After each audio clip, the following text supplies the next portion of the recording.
Yes, so my name is Richard Branstrom and I work as a researcher at the Karolinska Institute in Stockholm, Sweden. And today I'd like to talk about the mental health situation among lesbian, gay, bisexual and transgender individuals. And this is a topic that is a lot of researchers are focusing on within our section in the European Public Health Association section for gender and minority health, and also my main focus during the past 5 years or so. Why should we look specifically at the mental health situation of LGBT people, you might ask? And one of the main reasons is that an increasing amount of studies globally and has shown that LGBT people has an increased risk for mental health problems in particular, but also other health conditions. Here I'd like to show some results from Sweden, and these data come from a population-based public health survey done in 2018 among a random sample of the population. So it should be fairly representative for the population. Here I'm focusing also on young people, where we see the largest disparity in mental health. But the disparity is really present even if you look at other age groups. But I focus here on the younger age groups. And in this survey, questions are asked about mental health situation, a fairly general question or set of questions, but it enables us to categorize people into those who report an elevated psychological distress. And when we look at these different groups, people who identify as heterosexuals, gay or lesbians, bisexual, or report a transgender experience, we see large differences. Among those identifying as heterosexuals, about 17% report that they have elevated psychological distress. A lot larger proportion among those identifying as gay or lesbians. Bisexual group even higher proportion, and similarly among those who report a transgender experience, a high proportion, 44%, report elevated psychological distress. And this is very similar to what a lot of studies internationally have shown, but it's also, most of the studies in this field have been on, well, not so random sample. Usually you have small studies and convenience samples. So this report coming from a more population-based survey really strengthen our knowledge about the differences between these groups. In this particular survey, there were also questions about suicidality, and if we look at those numbers, we see a similar pattern with several times higher likelihood of reports of past year suicide thoughts and suicide attempts. So this large difference between these different groups based on transgender experience or sexual orientation really motivates why more research in this field is needed, and why more and more researchers are looking into this. Why do we see these elevated risks, and what are the main explanatory factors for this? And I recently did a search for scientific papers within this field, LGBT health, and saw that there's been a huge increase just these last 5-10 years in the field. We found more than 6,000 publications, but what's also notable is that the very large majority of these studies come from North America and the US in particular. There is definitely an increase also from other places around the world, and we've recently finished a book chapter on global mental health, LGBT mental health, where we try to summarize the findings from around the globe. So there's an increase in studies from different parts of the world and also from Europe, but since this is it's the European Public Health Week, I thought I would focus specifically on the situation in Europe. So what about LGBT in Europe? Well, I first looked a little bit at an attitude survey that has been done in many of the European countries. This data come from the European Social Survey, which has used a question to population-based samples throughout these countries, asking if they think that gay men and lesbians should be free to live their life, their own life as they wish. And here on the y-axis, you see the proportion in different countries that agree to this statement. And you can see that in the UK, in Norway, Belgium, a very large proportion of people agreed that gay and lesbians should be free to live their lives as they wish. But this is different by different countries. And here I plotted the countries based on their discriminatory legislation and policy. And this is information collected by ILGA Europe, which is an organization that tries to collect information from each country about legislation and policies that are influencing LGBT people's lives in these countries, and put a score for each country. So that's how these countries are plotted. And as you can see, there's kind of a gradient going down. So with increased stigmatizing or discriminatory policies and legislation in each country, you can see that the proportion in these countries that agree with that gay and lesbians should be free to live their life as they wish decreases. In the Eastern European countries like Poland and Czechia, Estonia, around 60% agrees, and in Russia, less than 20%. They also asked another question: if a close family member would be gay or a lesbian, I would feel ashamed. So a little bit more of a personal, less than a general question. But what you can see here, this is the proportion on the y-axis who agreed to this statement. Very few in the UK or Norway or Sweden say they would be ashamed if a family member would be gay or lesbian. But this really changes with increased degree of stigma or discriminating legislation and policies in the countries. So you can see that in some of the Eastern European countries, around 30% would be ashamed, and in Russia, almost 70%. We see a similar pattern for another attitude question: gay and lesbian couples should have the rights to adopt children, well, the same rights to adopt children as state couples. And here we see the same general pattern with increased negative attitudes with increased discriminatory legislation. So it gives a picture of Europe as being very diverse when it comes to legislation and policies, but also on these different attitudes. So that probably also influences the lives of LGBT people living across these countries. So what does research then say about the mental health situation? Well, I showed you this, that elevated psychological distress, in particular depression and anxiety problems, are much more common among LGBT people.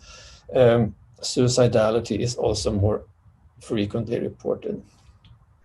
But as I said, many of the studies have been small and not population-based, but the quality of studies showing this has increased a lot as more and more surveys and the studies are including questions about sexual orientation and gender identity into their questionnaires and when they interview people. So we're getting more and more good quality studies showing this.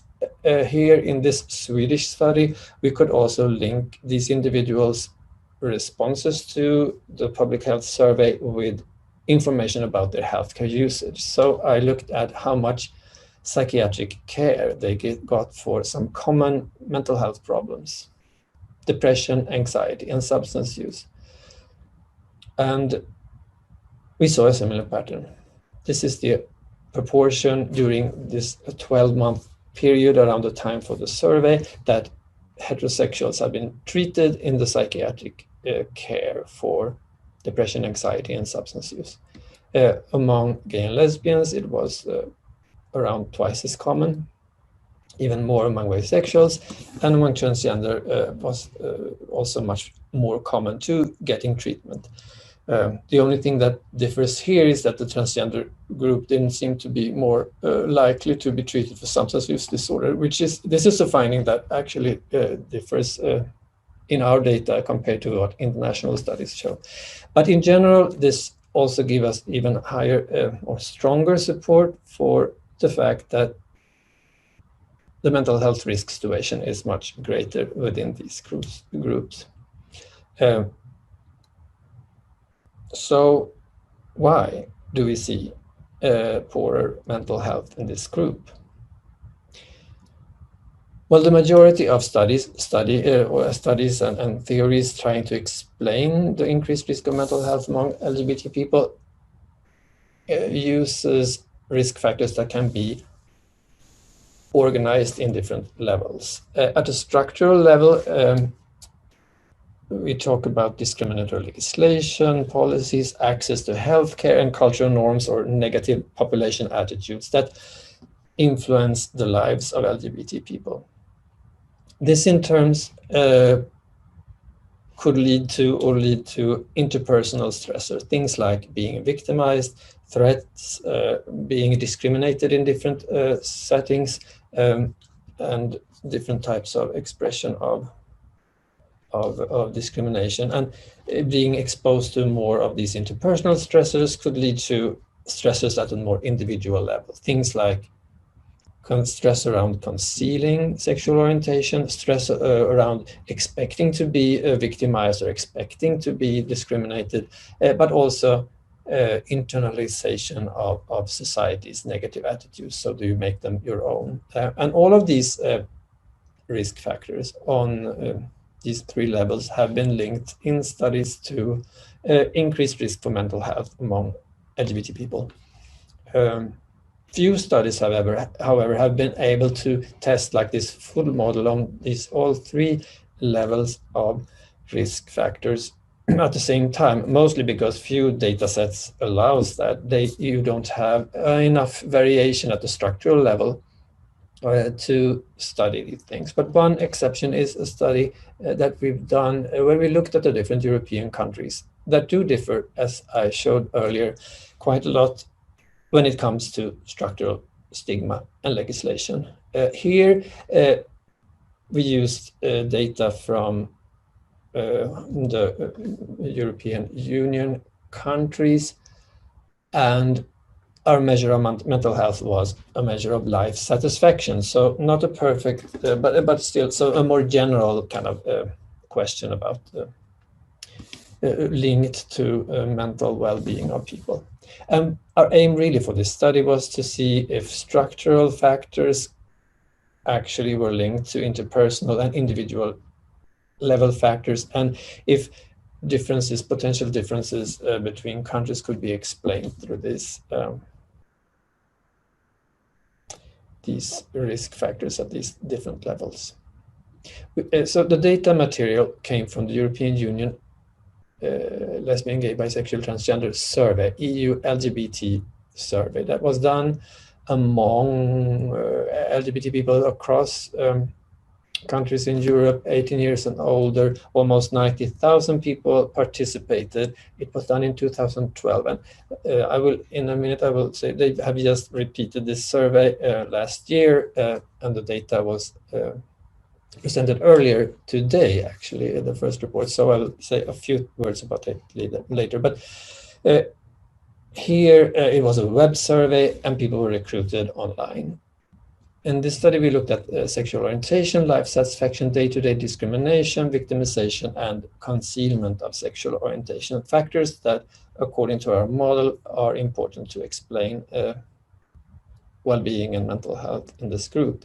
And to code or to compare countries, we found out the discriminatory legislation and policy in each country and combined that with attitude data coming from attitude surveys across countries. So we created an index and gave each country a number. So the legislation we collected from ILGA Europe for the year of the survey, and combined it with attitude questions. And the main result here for life satisfaction, we found that, so the life satisfaction was one question about satisfaction with life in general on a scale from 1 to 10. And the countries here are plotted again against our stigma index.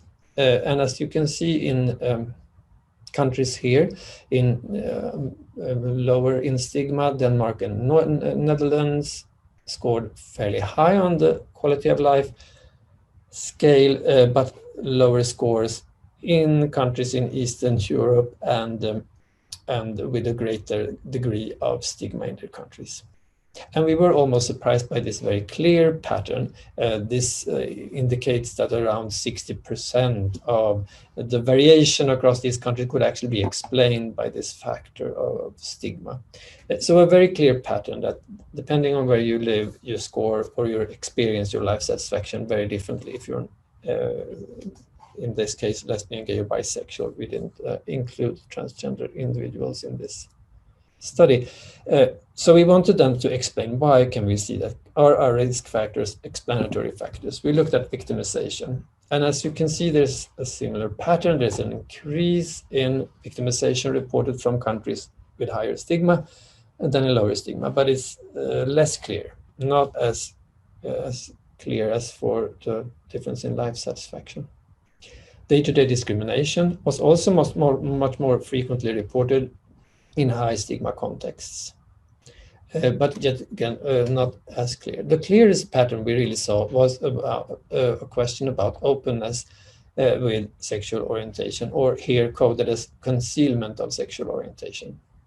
In the low stigma countries like Netherlands and Sweden and UK, around 20% were reported not being open with their sexual orientation to most people in their lives.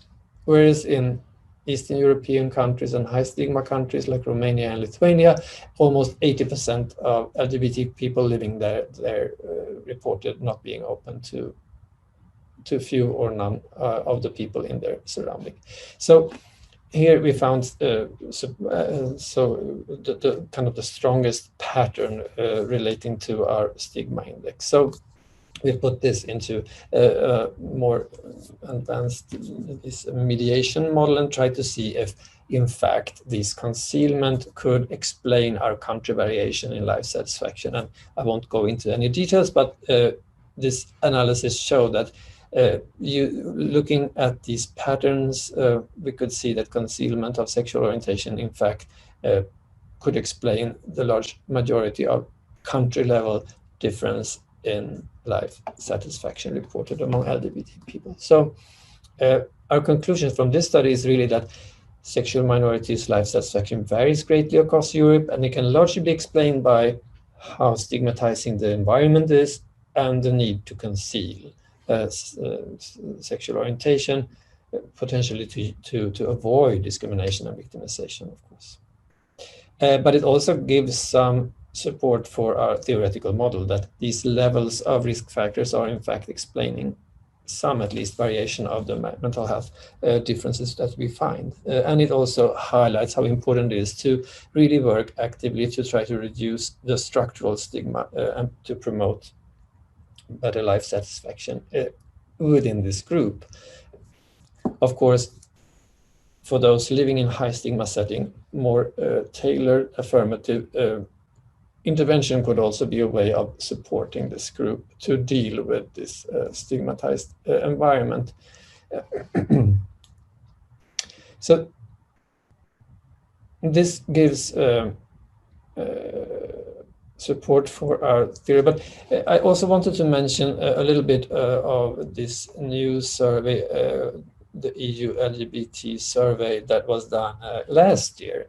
It was done, the data is collected from the European Union Agency for Fundamental Rights, and here is their address to their website, and they earlier today released a report based on the data collected in 2019, also among LGBT, but this time also I, which stands for intersex individuals. So they expanded the focus a little bit more in this survey. I will say a few things about the survey. The survey was large this time, 140,000 LGBTI individuals, 15 years this time and older were included, also web-based survey. It was done in all 27 European Union countries, UK, Serbia, and North Macedonia. And this time they asked questions about sexual identity, trans experience or identity, and intersex variation. And intersex are those born with sex characteristics, chromosomal, hormonal, or anatomical, that don't strictly belong to male or female categories. A group that is considerably less research, or we know much less about this group. So it's very important that they managed to include this group in this study. This time also more questions about health and depression. Similarly, the focus of the survey is very much on experiences of discrimination of different sorts, discrimination, violence, and violations to human rights. So, and also questions about concealment. Just for this presentation, I will look a little bit also about how the results from different countries vary across countries, coded as depending on legislation and attitudes in a similar fashion. So this is an updated map over Europe and the discriminatory legislation in different countries from the ILGA organization, ILGA Europe. This is also newly released just yesterday, but it shows a similar pattern. And we combine those values with attitudes. And in a similar fashion plotted the results from the new EU LGBTI survey. This time, the results on the y-axis is the responses to the depression question. This is just a single question on depression symptoms during the last 2 weeks. But these are very exciting results because it's the first time that we have a proper measure of mental health across these European countries, and we were able to put them in relation to how stigmatizing the environment in these countries are. You see a similar pattern with Netherlands and Denmark have the lowest proportion of depressed LGBT people or people in LGBT people reporting of depressive symptoms, and higher in the eastern part of Europe. You can see it's a very clear pattern. I should also say that this data set, of course, includes a lot of more information about discrimination, concealment, openness, and experiences among these individuals. So we will see a lot more results coming out from this survey, but they just released the first report earlier today, so we will soon know more. But so this is kind of the main picture I wanted to share with you here. And it's also similar to the life satisfaction study earlier. It really points at the importance to work at a structural level to try to influence the mental health disparity within this group. You can see this huge difference in the proportion of people who report mental health problems based on how their structural environment looks. I just quickly looked at different groups. Gay men, you see a slightly weaker pattern, bisexual men similarly, and a little stronger pattern for lesbians and bisexual women. The trans population, also a similar pattern. The intersex group, here there's fewer countries because of numbers. We could only report from where we have a sufficient number of people reporting this experience, but you see a similar pattern there, that in higher stigma countries for LGBTI people, the mental health is worse than lower stigma settings. What then can be done to improve the mental health situation among LGBT people? We've been looking at these different risk factors and distribution across countries. Well, now when we we're getting increasing support for these risk factors being important at all these levels. And at a structural and interpersonal level, we can definitely work harder with social action of different sorts, trying to influence discriminatory legislation and policies, and make sure with that equal access to healthcare, and trying to influence public attitudes. And this most likely will also influence the level of interpersonal stresses like violence and discrimination that LGBT people are experiencing. But at a more individual level, research has definitely identified some key components that seem to explain how individual level stressors lead to increased risk of mental health. Things like cognitive, emotional, behavioral mechanisms like hypervigilance, rumination, social isolation, avoidant behavior, and substance abuse. And these are all things that we can influence with efficient interventions and LGBT affirmative psychotherapy. So we should work on, of course, different parts to try to improve the situation for LGBT people. Some final conclusions: LGBTI individuals are faced with increased risk of mental health problems in Europe and globally, and we're getting increasing support for that. Now that recent research has begun to increase our understanding of the sources and mechanisms behind this disparities, the challenge is really just to make this happen, and the challenge is really in our hands, and we should try to let research lead our decisions and actions with the aim to ultimately eliminate these mental health disparities. This is the link to our website to the Sexual and Gender Minority Health. So if you're interested in this research topic or want more information or get involved, please visit us and become a member. That was all that I wanted to present to you today. Thank you very much for that presentation, Richard. We've got a few questions here to ask you. Mm-hmm.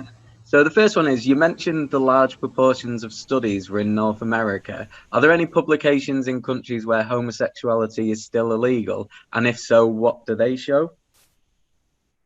Mm-hmm. Yes, there are. As I mentioned, we tried to summarize the kind of global LGBT mental health area in a book chapter coming out later this year. What do they say? There's definitely studies there, but it's harder to do them, of course. We found some from the Middle Eastern area, where in some countries homosexuality is illegal, and also a few from African countries. They, in general, seem to indicate that most people are it's very different to be open with your identity, of course, but also similar to what I've shown today, even in the European countries, that the mental health situation is worse. So a lot of experienced stigma, discrimination, and poor mental health. But we definitely need more because it's hard to conduct studies in many settings around the world. Another one is, what intervention will stop the stigmatization and variation of mental health outcomes? Mm-hmm. I strongly believe that, as I mentioned, these kind of activities that we can focus on, social action, I think is really key. And I think these results really show that the situation looks so different in different countries, and very much linked to things like population attitudes, norms in society, the rights, the legal rights that these groups have, and visibility. If most people are concealed, as we can see in some high stigma setting, it's very hard to get more of an acceptance. But I do think that is key to make the mental health situation similar to the rest of the population. Of course, mental health problems is a more general public health problem too, but at least to diminish this type of inequality. Thank you. And have there been any studies that have looked at the cost-effective analysis on the benefits of reducing the risk factors for mental health issues for LGBT groups? I don't know exactly. Not that I have come to. It's possible that some of these more like these LGBT, possible that there have been some efforts to evaluate some specific LGBT affirmative interventions. Might be. I'm uncertain actually. I don't think any like of these more policy or legislation interventions has been evaluated in that way. I don't think so. No, fair enough. And one final question. It's quite a long one that's come in here. So somebody's asked, in Sweden, there's a big debate about transgender young people. A great majority among them are girls by birth that has skyrocketed in the data and in health services in the last few years.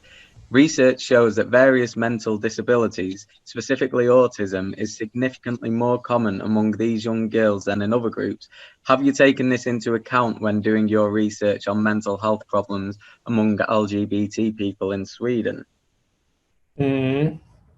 So this is a difficult area because we don't really know why these type of diagnoses are more common. We don't know the reasons for the increase, and we don't know the reason for the increased likelihood of being diagnosed with these other neurodevelopmental disorders properly.